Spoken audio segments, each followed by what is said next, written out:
Too Many Pumpkins by Linda White, illustrated by Megan Lloyd. Too many pumpkins. For Aunt Becky, who cooked the pumpkins, and Daddy and Uncle Fred, who ate them, and to Sarah and Steve, two who have been waiting too long for this dedicating. Every year in springtime, Rebecca Estelle planted just enough seeds in her garden to grow vegetables for the long winter. She planted carrots and beans, tomatoes and peas, corn and rutabagas. She grew a little bit of everything, except pumpkins. Rebecca Estelle hated pumpkins. When she was a little girl, money had been scarce. For an entire month, all there had been to eat were pumpkins. Baked pumpkins, steamed pumpkins, boiled pumpkins, stewed pumpkins, mashed pumpkins, rotten pumpkins, breakfast pumpkins, lunch pumpkins, dinner pumpkins. Enough pumpkins.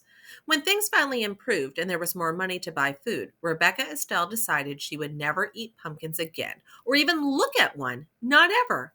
And she didn't until one autumn day, long after Rebecca Estelle's hair had turned snowy white. She was raking the leaves that fell each fall from her black walnut tree, and her cat Esmeralda was scattering them just as quickly. All of a sudden, the pumpkin truck passed by.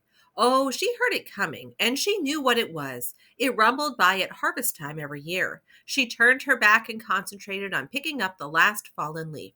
She managed to ignore the truck until, splat! An enormous pumpkin tumbled off the truck and smashed into slimy orange smithereens all over the edge of her yard. "Come back here and get this pumpkin," she yelled, but the driver sped away. "Well, I won't touch it," Rebecca Estelle insisted, getting her shovel from the barn. "And I won't look at it," she added as she shoveled dirt on top of the pumpkin pieces. "I won't think about that pumpkin ever again," she declared.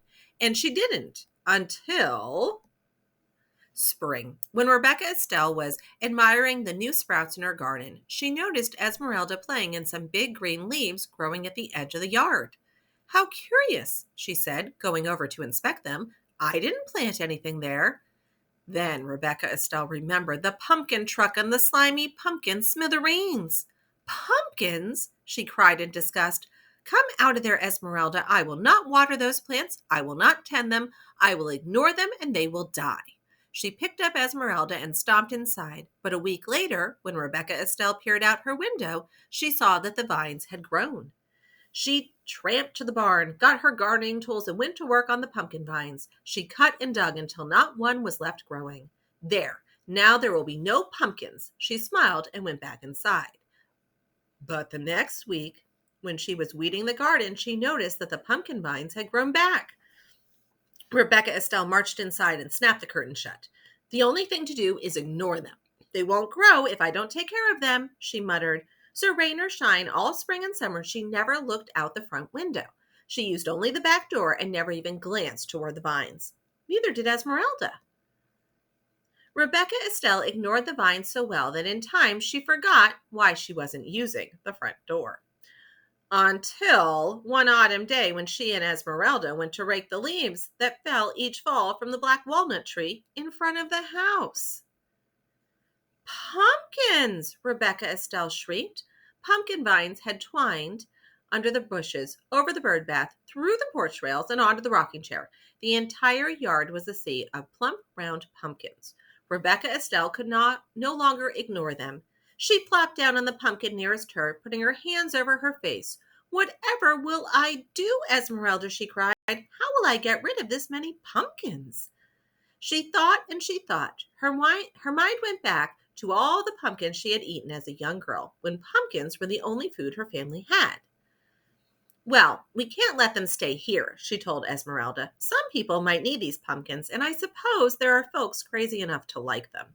We'll give them away." She marched off to get her wheelbarrow. Rebecca Estelle struggled to lift the first pumpkin, then the second and the third. She huffed and she puffed as she wheeled the loaded wheelbarrow into the lane. "I'm too tired to deliver these heavy pumpkins now," Rebecca Estelle grumbled. She mopped her brow with her apron and wondered what to do next. "Perhaps if I make them into pies, they will be easier to deliver. Such a nuisance." So she went to work. She scooped the slimy seeds out of the pumpkins and cut away the shells. After she boiled the pumpkin meat, she mixed it with eggs, milk, sugar, flour, cinnamon, nutmeg, and cloves to make rich pies. Then Rebecca Estelle made pumpkin tarts, pumpkin muffins, pumpkin cakes, pumpkin bread, pumpkin pudding, pumpkin cookies, until, wow, pumpkin dishes spilled out of every cupboard, drawer, and cubbyhole, and the seeds were a mountain in the corner. Well, that's the first batch, Rebecca Estelle said, dusting her floury hands. Now to deliver them. She put the wheelbarrow outside the kitchen door, then loaded it with pumpkin treats. When it was full, just the thought of delivering all those pumpkin dishes made Rebecca Estelle tired. If only people would come get them, she said. Then she had an idea. Rebecca Estelle whirled around and hurried back into the house for a kitchen knife. This should get people to come, Rebecca Estelle cried. She took her knife and sat in the middle of the pumpkin patch. She carved a smiling face on a nice round pumpkin, a scary snaggletooth face on a tall thin pumpkin, and Boo on a short squat pumpkin. She was so busy carving pumpkins she hardly noticed how dark it was getting. When she could no longer see, she went to the shelf on the back porch and got the sack of candles she kept for emergencies. If this doesn't get people to come here, we'll have to deliver them all ourselves, she muttered to Esmeralda. Rebecca Estelle peered into the darkness for a long time. She didn't see anything. Still, she watched until, finally, she saw a light, faint at first, then brighter, and then more lights bobbing through the night. Here they come, she shouted. Esmeralda, let's heat some apple cider. Young and old, everyone in town came. Rebecca Estelle, we thought you hated pumpkins, they said. We saw your jack-o'-lanterns from the end of the road and came for a closer look. I was hoping you would, said Rebecca Estelle. Where did you ever find all these pumpkins? People asked. I came by them quite by accident, Rebecca Estelle said, smiling. Would you like some pumpkin pie? There's plenty. She winked at Esmeralda. Everyone enjoyed the pumpkin pie and cider and had a good time. So did Rebecca Estelle, and when they were ready to go home, she made sure each carried a jack-o'-lantern, a bag of seeds for roasting, and a pumpkin treat. Rebecca Estelle gave away everything that reminded her of the pumpkins she had always hated, until all that remained was a handful of seeds.